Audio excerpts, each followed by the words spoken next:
Hey, what's up, guys? On this episode of the Unemployables, my co-host Nick Lowry and Daniel Cosmalo got the opportunity to talk to Tyler McCarty. Really interesting guy. He's as northern can get, which you'll be able to tell from his accent, and he's got a lot of things going on you're going to love to hear about. Become unemployable.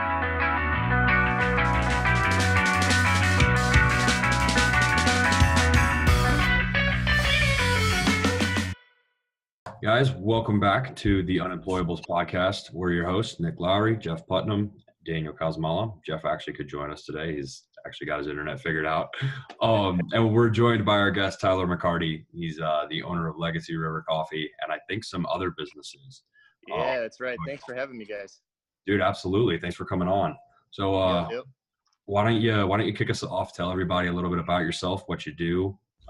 I think you said you're still at your 9 to 5. So what that is, how you're planning to get out, and we'll go from there. Yeah. So the dream is to be unemployable. So on that path. To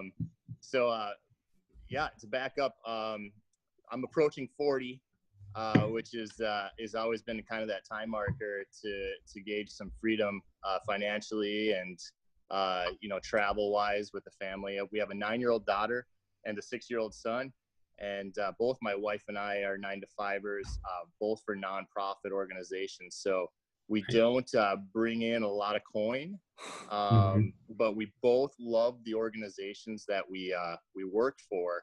It's just sometimes you don't get that freedom financially when you are putting those hours in for somebody else for those good causes. So yeah, and so which led me to a lot of these business adventures I've been on.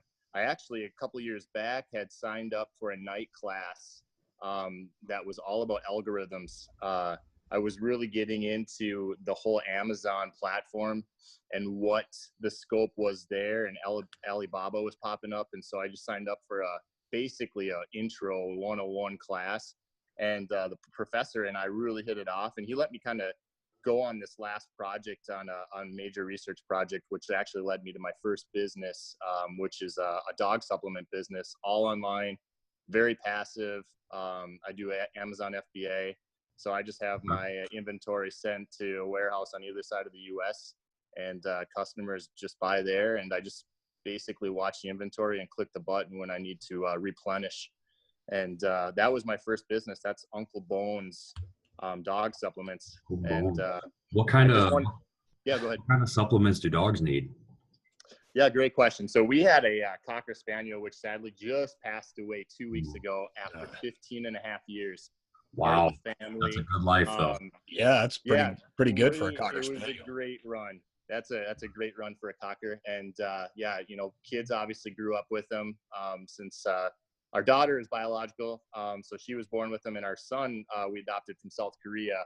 And so he's been home with us for 3 years, and he's only known our Cocker Spaniel since he's been here. So big loss for them, but great lesson of life on death and everything. It didn't get hit by a car or anybody's fault. He just passed away. So, and the last 6 years, he's been deaf and blind, and the hips were starting to go. So I was carrying him in and out, and I'm like, man, there's got to be something to help him. And so I started buying these supplements, and they did the job.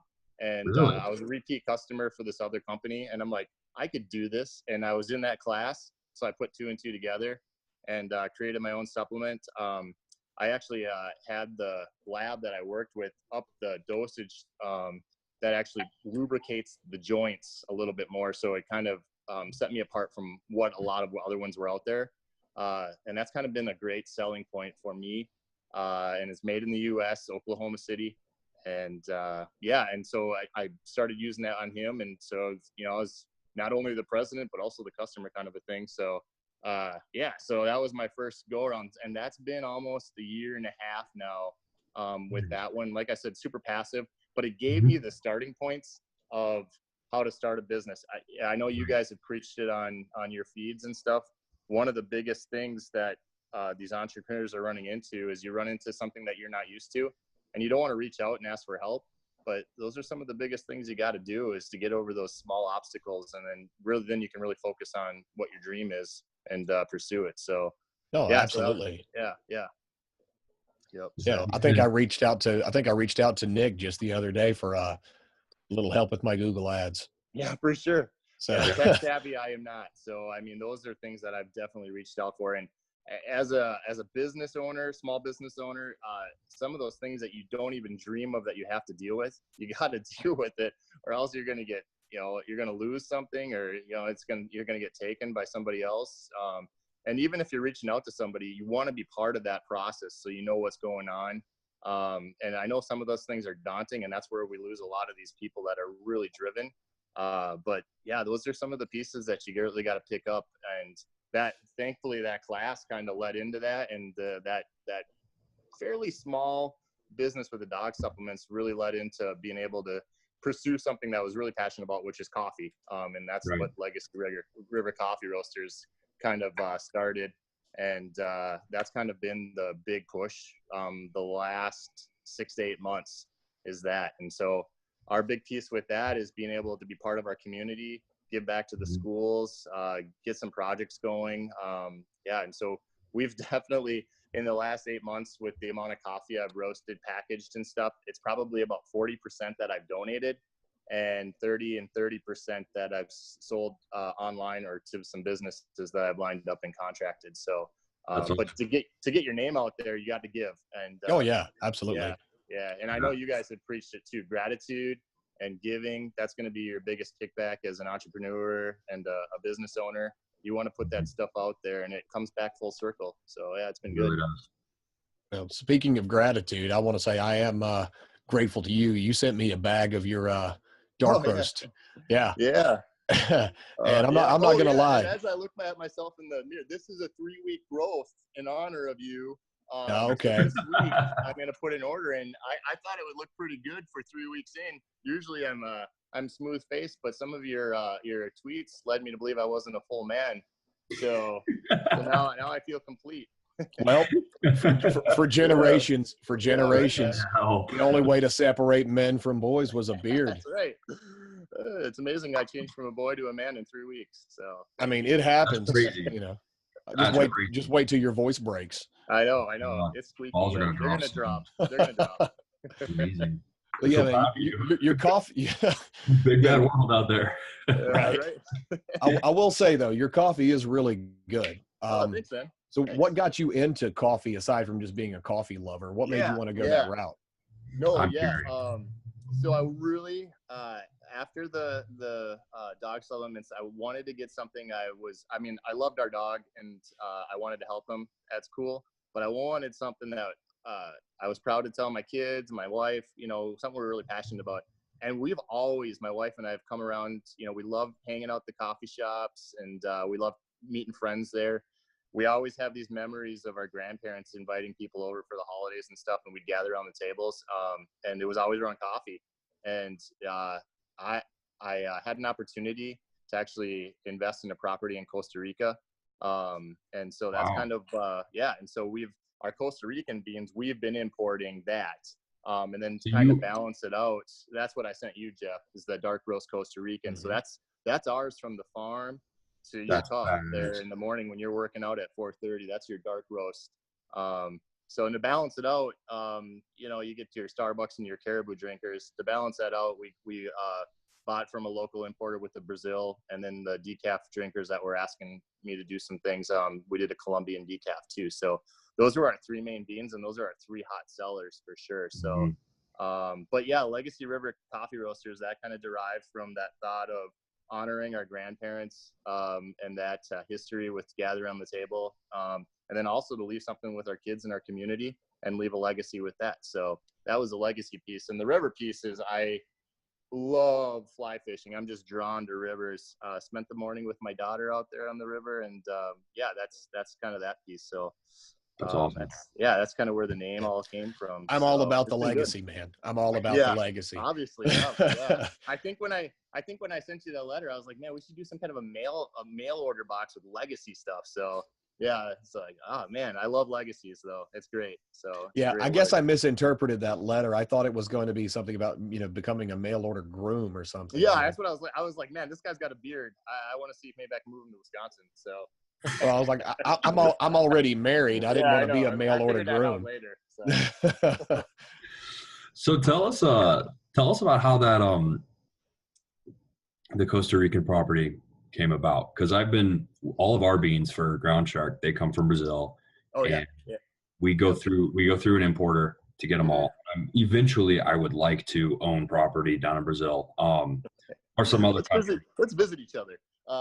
Dude. So a couple friends that don't live too far away from here, they were interested in more of a Airbnb kind of a property down there, and that's actually connected to it. And I was interested in, man, can I score a small farm, or at least make relations with a farmer, and then buy his stock and then send it up here and kind of cut out the middleman. But more importantly, give me a great story as far as this. I'm part of this farm.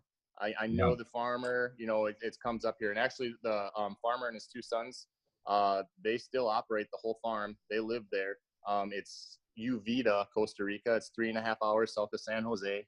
So that's the main airport you fly into, and you just drive down the Pacific Ocean Road right there. And it's just off the Pacific Ocean. There's shade growing up on the side of a volcano. It's a small 30-acre farm. So we go through the beans pretty quickly, right? And then but that's cool because it makes it a micro lot, or at least a small lot. It's exactly, it's single origin micro lot, exactly. So and then when we burn through those, then we'll buy from the importer that we buy the Brazilian and the Colombian from. So yep. So that Costa Rican, do you like kind of charge that as like a limited edition every now and then, or is it like, we do. Yeah. So we'll roast those and advertise those. They come in 150-pound bags, which I think is the normal burlap sack kind of a bag. Yeah, ours are 60 kilos from Brazil, and then we're looking at 100 that we'd be getting a 50 kilo. Yep. So this is a great lesson learned as far as a coffee entrepreneur. I went into it and doing the numbers, obviously, and showing my wife like this is going to work out great. Little did I know, after I roast out 50% of the weight. And so there's just money lost up the exhaust fan. And it was like, this is why this number's off a little bit, honey. So, You lose 50% on your Costa Rican? 15%. Oh, 15. Okay. You lose about 20 on the Brazil. Okay. Yeah. 15% on our Costa Rican and about 20 on my Brazil. Exactly. So, so that was a good lesson learned. But and so it's kind of a limited piece with that farm, and then once we go from there, we just buy from the importer. So nice. So how do you do your roasting? Do you rent the roaster space from someone else? Great question. I own an 18 by 8 foot enclosed trailer right outside my door here. Insulated, air conditioned. I put commercial grade countertops and storage in there, and so I have a 3 kg roaster in there, and then we have a storage for the beans because that's climate controlled. And then I package everything and roast right in that trailer. So that's badass. It's awesome, and it's gonna work out great because the last 3 weeks I've been hitting events. So eventually my thought is pull the trailer right to it and roast right there. Right now I've just roasted. That'd be dope. That's a phenomenal idea. I mean, you can't sell the coffee right after you roast it. I mean, I guess you could. You just have to tell people. Wait, to mute himself.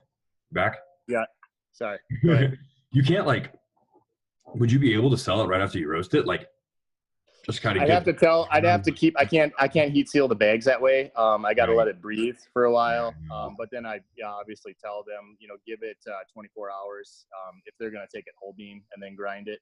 But I have to let the beans sit for a while after the roast. So. Well, I mean, what's a better advertisement than when you're trying to sell coffee than the smell of roasting coffee? The smell is so good. So something I didn't realize. Generally, you go to coffee roasteries that just burn the hell out of their beans, the French roasts and all of that aren't really French roasts. They're just burnt like Starbucks. Roasting doesn't smell good because it's just burnt. But you go to a real roastery where you're roasting light roast and medium roast and real dark roast and God, it's like woodsy, coffee, chocolate. Yeah. Dude, It smells like so Jeff's good. beard. Yeah, no, for real. It's like Get out of my bathroom. Jeff. Yeah. That's awesome. Good. So anyway, we went down that little tangent, that little rabbit Yeah, hole. that was a good rabbit hole. No, I could talk about that all day. So maybe we should Obviously, talk there. We'll pick up all the time just talking coffee details. Oh, of course. Mm-hmm. But I had a question. Yeah. You're in my shoes right now. I still have a 9 to 5, but I'm on my way out the door. Yeah. Rugged Legacy's taking off pretty you well. recently just posted like nobody at your 9 to 5 knew what you were doing to start off with, and I was kind of I related to that for sure. Yeah, that's exactly what I was going to ask you. So how long did you kind of try to keep that a secret from your 9 to 5, or do they even know? The reason I ask is because a lot of employers, as soon as they find out that you're running a side hustle that's going to end up being successful, like, well, you're not fully committed here. Goodbye. I wonder if you ever had to run into anything like that. Yeah, last Thursday. Yeah, so it was probably a 2.5, 3 months run. I was out there casually promoting to coffee shops and restaurants and a couple other businesses that I got into with the coffee. Eventually, you're just such a big part of a small community. It was bound to happen. I was prepared for it. They just sat me down and really made sure that I was at my desk the 9 to 5, and so that was the talk last Thursday, and just to make sure that whatever I'm doing coffee wise is after hours or on the weekends. And so I just been really focused on trying to make sure there's clear cut lines on that. So like I said, I love the organization I work for. I wouldn't want to burn them, but I do see this as my future. So I really want to make it happen. I'm really having a great time being able to give back to the community and give back to a lot of organizations with auctions and stuff with the coffee. It's been fantastic. So things I've never been able to do before with the low income I've had. So yeah, it's been awesome. It's a cool feeling when you got your own thing and you can kind of do with it whatever you want. Very prideful. Yeah, definitely. For sure. So did it kind of kill your soul a little bit when you had to have that talk? Yeah, obviously, like I said, I was prepared for it, but it's always like, well, then you're questioning if I am doing a good job for you, and I get that. You're the boss, but it was a bit of a kick in the I mean, gut. especially if you've got tenure there and you've been there for a good little while and you've never 15 years. ever. Yeah. Oh well, Yeah. See, I've been where I am for about 5 now. Yeah. And see, we don't have a direct management. We have an overseeing HR department. So I would have to commit a series of infractions before they could forcibly remove me. And it has to be within a certain time frame. But I have seen, ever since they found out about Rugged Legacy, they've gotten a little more scrutinizing over me. Yeah. Yeah. And it's stressful. It adds a little stress while you're there. It's like, well, are you just checking up on me? Or are you actually saying hi and just seeing how it's going kind of thing? But right. Everything.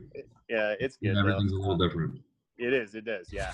So, in my opinion, in those situations, I think that those conversations are usually hasty from the management's perspective. They're like, oh, he's doing this thing, we've got to get in there and talk to him about it. It's like, well, if you take a step back from that, is it the best thing for everyone if you do? Because if, like in your case, if you're still producing at the same level you've produced at for 15 years, right. just avoid the conversation. Let's just not hey, just write it out and see. Right. Just like you can acknowledge it, but I feel like having that conversation now puts both of you on edge, It does. It makes it so that you're afraid might be the wrong word, but you're kind of afraid of stepping on each other's toes, which never works out well for anyone, right? No. Exactly. Yeah. Once you plant that seed, right. it's there. It doesn't go away. Yep. And I always go back to some of these things you've read. You're not a tree. You can move, get out there and chase your dream. Just go all the way out. All in. And that thought process has been there. But like I said, I love the organization, and there is still 2 kids in the house and people to feed, bills to pay, and it's a salaried position. So yeah.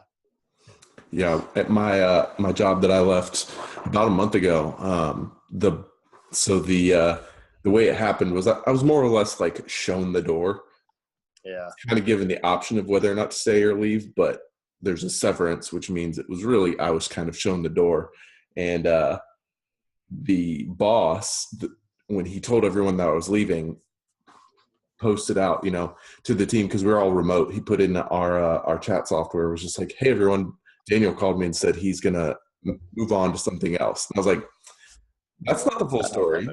And by the way, other people on the team know that that's not the full story. So now they know you're lying. And so you've seen these seeds of distrust throughout the team because you weren't thinking through everything going on. So, man, that's a tough situation to be in, but props to you for being a steward of it all. Yeah, for sure. And I just, like I said, gratitude and kindness, it's gotten me a long way so far in this life. And I see it, on some of these feeds that you guys put out there. I've mentioned this to Jeff. We've had the longer relationship out of the three of us, or four of us thus far. So, some of the things you guys put out there are amazing. And I know for your listeners too, a big piece of it, kind of backing up to starting a business, is you use you guys, and I mean this word in the best way, as tools. You guys are great tools. No, you're totally right. Yeah, but don't just sit there and jump from Nick's feed to Jeff's feed, and just keep reading on. I mean, you guys keep putting out great stuff, but you got to actually get out there and do it. And I know you guys would appreciate that from people that follow you, to actually get out there and do it, and then put your own story out there and say, hey, this is where I got this Definitely. from. I mean, they kept me going. So, some of the, it's amazing. These guys out there that are killing it and doing a 9-to-5, doing the side hustle, and, just making it happen. They're out there doing it and putting the blueprint out there for you. And it means a lot to a lot of us. So I thank you guys. And hopefully a lot of the listeners actually, are motivated to move on. Get up at 4:30, hit the gym, drink that black coffee, get on with the business. So, so kudos to you guys. So, man. And then there's levels to it, right? Like Hunter Drew is a big mentor of mine. And he always says a rising tide lifts all boats. And it's true. It's like the better he is at his job of leading other people and helping other people, the more the people below him succeed. And then all of us remember, I know I'm always going to remember some of the conversations I've had with Hunter that have really helped me define the path that I'm going to walk down. And then I'm always going to give him credit. And then there's people that I'm helping in that kind of way. And then there's going to be people that they're helping. And it's it's a generational thing, but it's not quite a full generation. It's just a couple years, maybe a couple months. We live in an interesting time too with the social media and everything. I think it dampened the trust factor a little bit. Everything, it's almost polluted on how great leaders can put all this stuff out and lay the blueprint out for somebody else to succeed. And these people that are coming up and they're like, I don't trust that. It's just too much. It's just too easy, or it's just it's right there in your face. And it's I'm not going to buy into Jeff was able to do a 9-to-5 job and get a business going. So he had 9 kids. The truth of the matter is you guys are out there helping people. So. Yeah. And it's in reality, it's easy. It's not easy, but it's simple. It's not easy, but it's there. Simple. Yeah. Simple, not easy. Yeah. The hardest part about it is actually committing to something that you're unsure of. For sure. Yeah. And just embracing that fear and saying, you know what? Because what I had to do was I had to tell my wife, look, if I fail, I've wasted several $1,000s, but I can make that back, Right. But if I fail, it's okay. I can do something else because now I'll know what not to do. Right. Yeah. Well, man, how many times, people failed before it actually, you just don't make it on the first try. So. Oh my God, no. Yeah. So let's back up a little bit here. What's the hardest obstacle you've had to face? Legacy River, and then also the dog supplement company. Yeah. Let's see. Well, it would have to be just that transition eventually. What the hardest obstacle I foresee happening is transition from 9 to 5 job and just putting all of the eggs in one basket and going for the great business, the freedom, which isn't freedom. I mean, you're out there killing it, but it's a whole nother, it's almost freedom of your soul.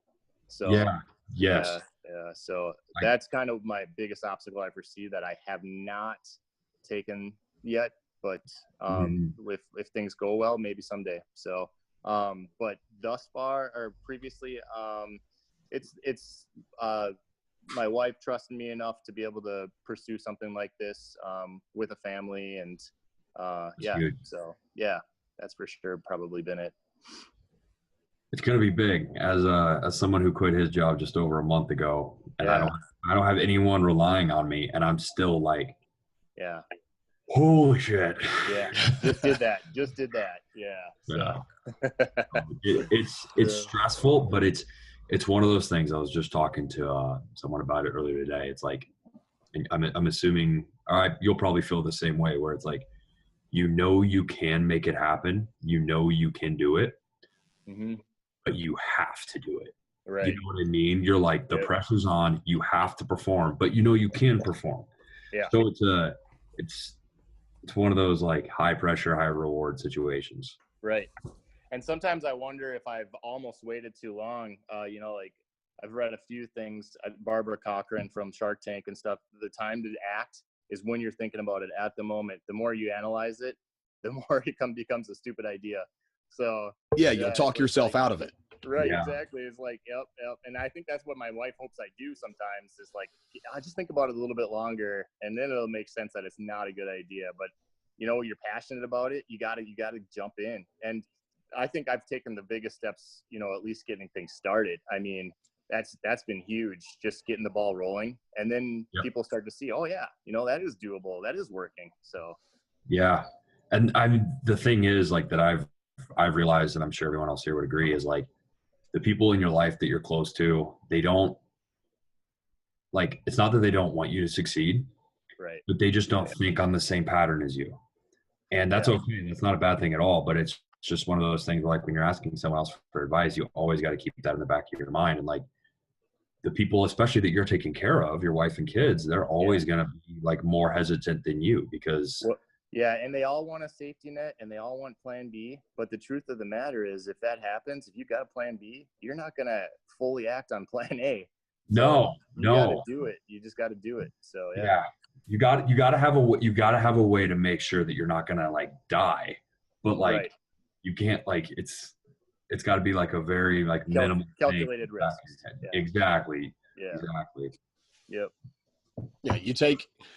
You take the biggest risk you can find that is going to be profitable for yourself, and then you look at what the downside is, and you mitigate and you mitigate and you mitigate and you mitigate until the downside is as low as it can possibly be. Right. And then you just jump. Yeah. Yep. Yeah. I'm not that good at that mitigation part, Jeff. Yeah, we know, Nick. We know. Just go. Tyler, when it comes to these businesses and even your day job, what are some things that you're not very good at? Not very good at some of the small details. I'm great. I love being out. I'm a half introvert, half extrovert, which goes great with the coffee business. I can get out there into the businesses and smooze with the business owners and sit down for a couple hours and give it my all. And then I love getting back to the trailer and roasting the rest of the night and just vegetating and meditation time. So those are half the things. The online social media stuff, those are the things that I struggle with. I mean, honest to God, like I said, approaching 40, I did not have a Facebook account until a couple months ago. Good. So yeah. Man, you're behind my mom. Yeah. Oh man.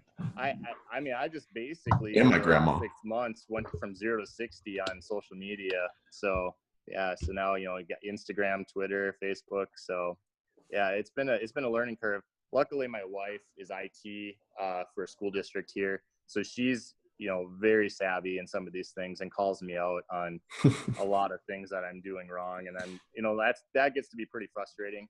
I'm like, babe, I'm just doing my best. So I just want to go roast my coffee. Yeah. So, yeah. Yeah, I don't think, if you can build a successful business or sell a ton of coffee without social media, you'd be just fine. Yeah, for sure. Yeah, Social maybe I media. should call myself old school coffee and just put it in the paper.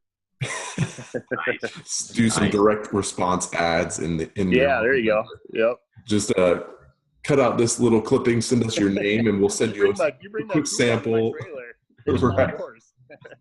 That's awesome. It might get a little creepy. It's really cool to me that you're making most of your income with your Legacy River Coffee from like in person and like face-to-face sales, that like the old school way, like the way that's more lasting. Because a lot of people in especially big names online they make most of it online, and that's fine, and that's good. Your market is huge when you can, and that's what I'm trying to do. But at the same time, it's like that in-person sales is that's the relationship building. That's the stuff that lasts. Yeah, that's the stuff that feeds my soul. Yeah. I love local restaurant owners, and to be able to have them honor me by putting Legacy River up in their menus, and they get so excited to show me the new menus when it comes out. Just happened on May 1st with a big restaurant here. That's and they're cool. like, oh, look at the logo in there. And so, and we're both, super excited. Same with a few coffee shops. I love being the person to go there after my workout in the morning and drop off, 10, 20 pounds of coffee, and then just sit there in the morning and talk with the owner, and then know that if they have any feedback, they got it right here. I'm right here. So yeah, it's good. So I like that a lot. I totally get the online sales, and probably I'm missing 98% of some huge sales by not really pushing it on an Amazon platform. But I've really come to enjoy the business portion of it and just being a local portion. So yeah. We need to get on a one-on-one call later, because we can definitely help each other. I told you there was a bromance brewing. You felt it. Coffee's not the only thing that's brewing over here. That's right. Coffee's not the only thing in the air. Anyway, what is it that what compels or propels you forward in what you're doing? If you think forward to 5 years, however long down the road of, if you're running just a coffee business and if you left your 9 to 5, what is it that's propelled you there?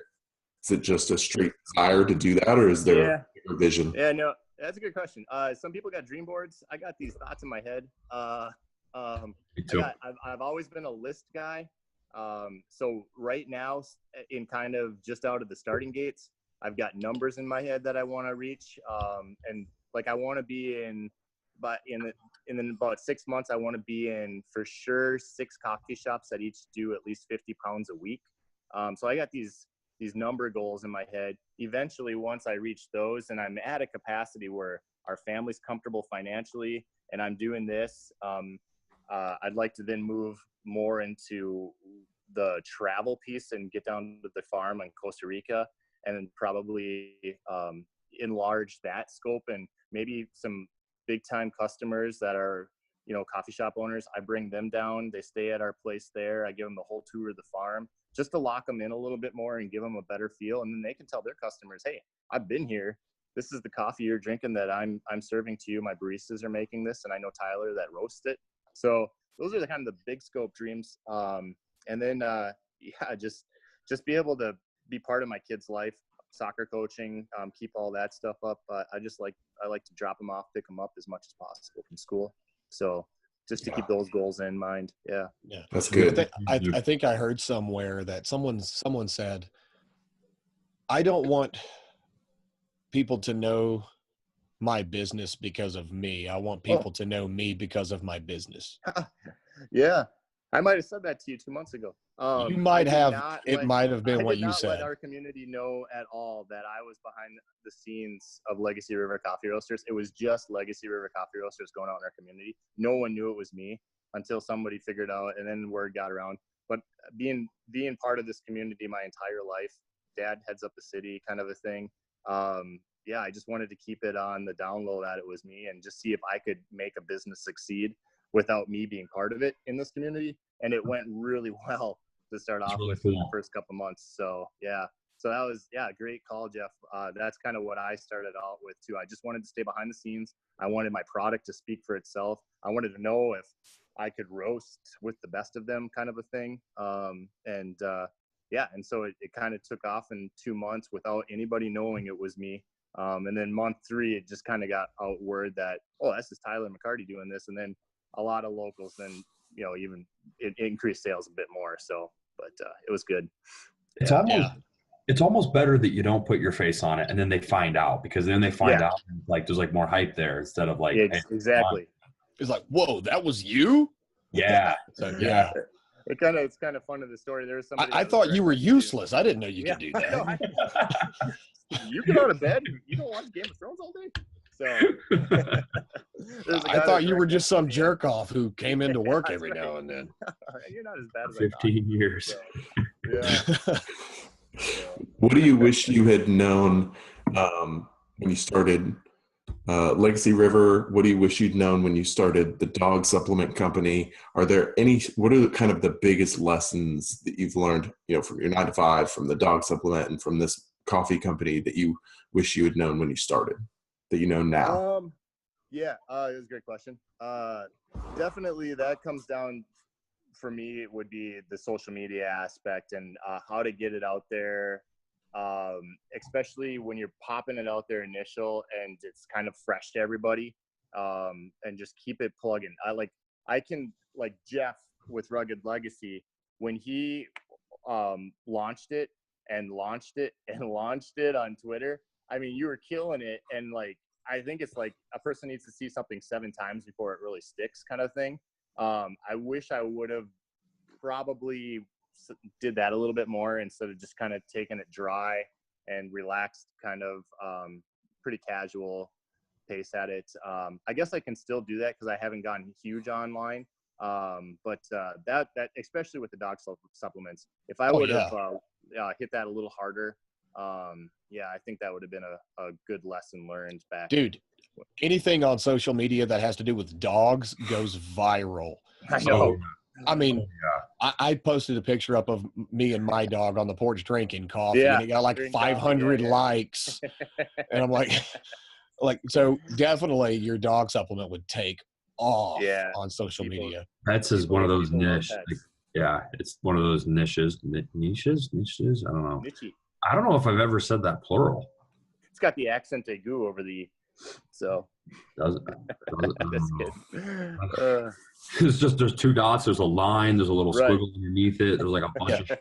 Nick quit his job and school, so we'll get this figured out. Yeah. Went to engineering school. I didn't know words. I knew numbers. That's right. You were a cruncher. Yep. I'm curious. All jokes aside, now, are you guys done? No. What are some of the more crucial lessons you've learned from your 9 to 5 that you've been able to apply to these kind of endeavors outside of that world? That would go back to the gratitude thing. Every person I meet, no matter how long I've met them, remember a name, and really, really thank them for their time. It's that gratitude thing.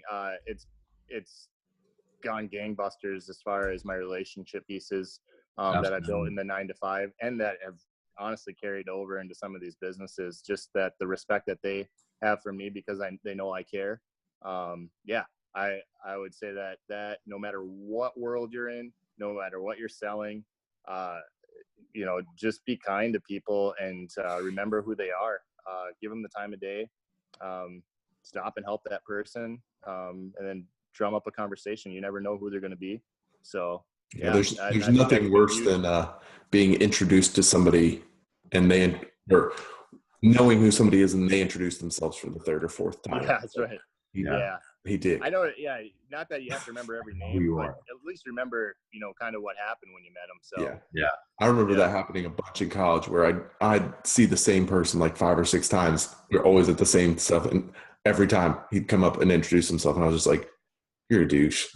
Dude, I was that guy a couple It was times. always Ugh. 2 a.m. at the bar. I get so drunk and I'd forget. Yeah. Yeah, There was that's one dude I literally met him 4 or 5 times, and he was like, dude, I know who you are. And I was like, son of a bitch. just talk. Like, it's not even, man. it wasn't even a case of like, I didn't remember meeting him. It was like each night I met him, I don't remember the night. So I was Right. like, all right, well, it's not personal at least. I just kind of messed up a little bit. That's the worst. Yeah. I got a question for you, Tyler. That's Yeah. How do you remember people's names? Because I started like, when I would first meet somebody, I started like just repeating their name to them once or twice, Yeah. 3 times. But I started doing that so habitually, and this is just very recent. Like I started doing it so habitually that I would then forget because it was just like It a habit. lost its effect. Repeat what Yeah. they say. Yeah. Yeah. I now Don't laugh at it, approaching Dan. It's a 40 real and problem. memory going away. I have to write it down. So Okay. yeah. So met Nick, had a coffee cup behind him, talked on the phone for a long time. And then it's like, oh yeah. So it helps writing things down. I'm super audio. I'm super written. So all the books I read and stuff are all audio. So Okay. while I'm working, while I'm roasting. Yeah. Yeah. I can't do audiobooks, man. No? I feel like man. I love them. I can't do Yeah. it. I get so anxious because it's just like someone talking at me for like 4 hours. And calm Maybe down. you should slow the speed down and not try to finish a book in an hour. Well, no, I have it at normal speed. I don't know. Oh, you do? Okay. Yeah. Musashi would have killed you because Musashi is 53 hours on Audible. Ooh, Musashi is that's a long one. phenomenal book. Yeah, but it's 53 hours. No. You would have been pissed the entire time. You've been Well, I also pissed for would 3 days. after reading it. It didn't take me 53 hours to read it. It took me like 10. Oh, yeah. So you're a flat out, you're old school book then. You'd rather Yeah, do that dude. way. I got a bookshelf behind me with like 120 books on it. Yeah. That's cute. Yep. Yeah, that's cute. Yeah. But yeah, I can't read books on like a Kindle or an Amazon Fire. I can listen to them because usually I'll just throw my earbuds in and hear the book while I'm driving or whatever. Yeah, But exactly. I can only read a physical book. I can't read something on a screen where I have to tap to turn the page. I don't like it. Yeah. Yeah. It's understandable. Tyler, what are some things that you failed at? Oh man, everything. Besides social media. That's a good answer. That's a very good answer. Yeah.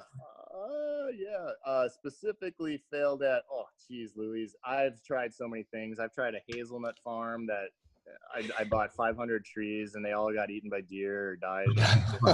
I had these huge dreams of this beautiful rows of hazelnuts, and I was going to sell them to some guy in Duluth, and he was going to make biodiesel, and I wasn't going to make dog supplements, but I've tried so I thought much. you were going to say you were going to become the Nutella competitor. Yeah, and then Nutella beat me out. And yeah, It just all went downhill after they showed up. Yeah. They just Put the beat you little to it. breadsticks in with the It was packet. good until they got here and it just crushed everything. Yeah, I just can't keep up with Nutella anymore. So failed at that. I've tried a lot of things. So Yeah, it seems like starting things is kind of is definitely in your blood. yeah, I like to do a lot of things. I think when you guys train MMA, I do that too. I was a collegiate wrestler, soccer and stuff. Nice. I love sports. I still train MMA. So I just like getting out there, getting my butt kicked by 20-year-olds. So I got these. Yeah, I know. Yeah, I got my cauliflowers cut out. So. Oh, did you? Yeah. Yeah. My mom wanted me to. I was like, no. I told you to do that. Jeff and your mom. Why don't you listen to him? I drained my bad one 3 times, and it still is nasty. Yeah. So yeah, I tried a lot of things. But never was the ultimate best, but I tried. So, Yeah. Well, I mean, that's all that really matters. yeah. Right. So what would you have to say to someone who is right there on the cusp of wanting to start a business of any kind? Yeah. If someone came to you, what are you afraid of? Like, what's stopping you? Like, are you afraid that your boss at 9 to 5 is going to find out? Is your spouse going to be ticked? I mean, what's the holdup? And then just talk that through. I'd just ask them like what it is. And I've had to do that with myself multiple times. I'm always talking to myself like, why are you doing this? Or why aren't you doing this? So I would just ask them what the deal is. What's the holdup? And is that realistic that you're not going to chase that dream because of that? So, yeah. So I like that. I like that second part. Is that realistic? Is that a realistic reason to not chase your dream? Right. That is very good. Yeah, because it puts it into perspective, because a lot of people will blow their fears up bigger than they actually are. Yeah. Like, is pissing off your boss that you're 9 to 5 really a reason not to chase your dream? Like, when you say it that way, it changes it. Like, it just, I'm going to remember that. Yeah, it's funny, when things are going great, they're going great, and you don't really think about how that all relates to everything else in your life. But when they're going bad, everything sucks, and it's all you think about, like the storms in your head. And your boss is going to be pissed at you, so you just got to get through that. So when I'm that way when I'm sick. Like when I'm sick, my mind is like, this is reality for forever. Like, you're going to have a head cold for the next 80 years. Like, this is your life now. And I'm like, no, but it's easy to do that. Yeah. It for sure is. Yeah, you feed off the negative thoughts are a lot easier to feed off of than the positive thoughts, for sure. They are. And that's why it's good that, like I said to your listeners, it's good to have you guys out there to put those plugs out there. It's like, oh yeah, they've been through it, but you got to get back up and do it. So, yeah. Absolutely. I was reading this morning, and a quote that really stuck with me was, it said, too many people saunter through life coasting in first gear and then wonder, how did I get here? Yeah. I was like, man, that's so good. Like, yeah, you are literally just wandering through the wilderness without purpose. Yeah. Instead of like hunting for a cause. Yeah, I know. And I've talked to a ton of people. I mean, I've been there myself. That's the worst place to be in when you don't have that place to walk, it's like, what am I doing? And so many people out there are like, I don't even know what I want to do. And that's really what you gotta sit down and think about. Are you after freedom? What are you after? So you just got to find that thing. Yeah. So, yeah. That one thing, just like City Slickers, it's that one thing. That one thing. You and Curly. Yep. Oh yes. Me and Curly, man. What I found from Three Kings, though, that one thing is necessity. If you got to poop, you're gonna poop. So that's the number one thing. Thanks for that nugget of wisdom. Yeah. I'll be sure to pass that one on to my kids. Hey, if you gotta poop, you gotta poop. Go on my wall. It's going on my big whiteboard. I hope that's not my quote that I'm going to be remembered for the rest of my life. Oh, that's going in the show notes, buddy. Tyler, if you gotta poop, you gotta poop. That's going to be the title. Yeah. All right, so we're running up on time here. We got a couple minutes left. What if there was anything you want to leave everybody with? I always like to ask this question. Dan always laughs at me. So is there anything you want to leave everybody with, like philosophically, like a thought kind of like shifted your paradigm? Oh man. Oof. I know we've covered a lot. God dang. Or I guess like a piece of advice that, like, if anyone anywhere needed to hear something, like, what would you leave them with? If you got to poop, you got to poop. That would be my thing. I guess that's it. I mean, really. Yeah. I must be asking like a rhetorical question here or something. No. I would seriously. I'd say, no matter what's hitting you, just be resilient. You're gonna make it through it. So he didn't have a good run there last year, but Eric Reitens wrote Resilience, and there's a lot of great stuff that I got out of there. Navy SEAL, had a lot of hard times, and if you're down, there's only one place to go, is up. So just be resilient. So yeah, that'd be my advice for all your listeners. That's a phenomenal. Great place to leave it too, man. Absolutely. Yeah. Cool. Well, where can people find you online? Where can they find what you're working on? Yeah. Links, profiles. The dog supplements you can find online on Amazon. Uncle Bones dog supplements. And the coffee. I would encourage people to like us on Facebook. It's Legacy River Coffee Roasters. Or find our website, legacyriverroasters.org. Hit me up with any questions. We're small batch roasters, and we make it fresh and send it right to you after your order. So yeah, I'd really encourage people to visit us there. Awesome. Well, Tyler, it's been an absolute pleasure having you, man. Yeah, really great to visit with you guys. Thank you so much for inviting me and thinking of me. Oh, absolutely, man. When we first connected a few months ago, I knew right away it was kind of cool what you were doing. And then I figured out pretty quick that you were a real stand-up guy when you sent me the free package of your coffee. You threw in the card. You even had a letter. I was like, oh, man, this guy's trying to ask me out. I'm going to have to break it to him that I'm married. But, That's right. But no, seriously, man, it's been a real pleasure getting to know you over these guys past too. few Thank you. months. And thanks for we putting really everything appreciate out you. there that you guys do too. I know I mentioned to Jeff I'm an introvert when it comes to the tribe, but I really appreciate everything that you guys do. So thank you guys. Absolutely. Right. Thanks for coming on, Tyler. Cool, guys. Thanks a lot. Become unemployable.